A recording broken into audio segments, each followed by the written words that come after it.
Hi, Peter Adams, Figure Transformation. And what I want to discuss is making sure that we're getting our weight forward enough. All too often, I did it for years, and now I see the folly in it.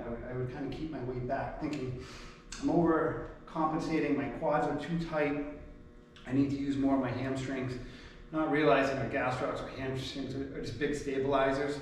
But I see it all the time, is, you know, we're kind of sitting back on our heels, maybe kind of popping a hip one way or another. We got to understand that tissue is just shortening and tightening.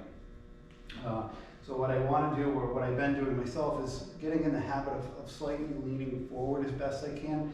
So the weight's a little bit more on the balls of my feet, and I'm trying to push into my heels as best I can.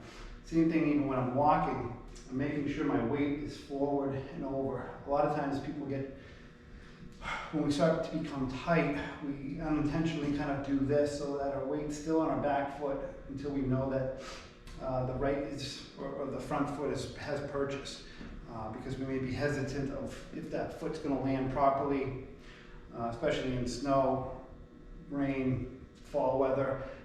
You might be a little bit more hesitant, and kind of, I discussed it before, that fear factor starts to kick in.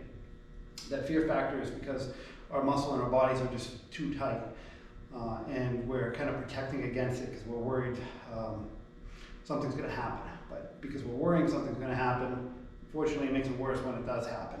Same thing in anything in life. So I'm kind of leaning forward. This is kind of a martial arts thing. The more we can kind of lean our hand, we're going to pull that core in. Now it's going to work as well. So if you're not doing it, I suggest kind of starting to. It took me a little while to adjust to get comfortable kind of with that lean forward, where again I would always kind of just sit and lock, very common.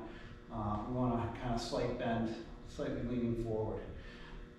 Again, you don't have to do it all the time, but the more you start to do it, because that's what we kind of become a victim of, is our habits. Our habits, we don't even recognize them half the time subconsciously, that we just kind of do them, we don't recognize. I tend to kind of bounce around a little bit too much when I'm standing, and I try to get into the habit more of, okay, well, I need to stretch, I need to get my tissue moving as best I can. So any questions, comments, concerns, feel free to ask. Thank you.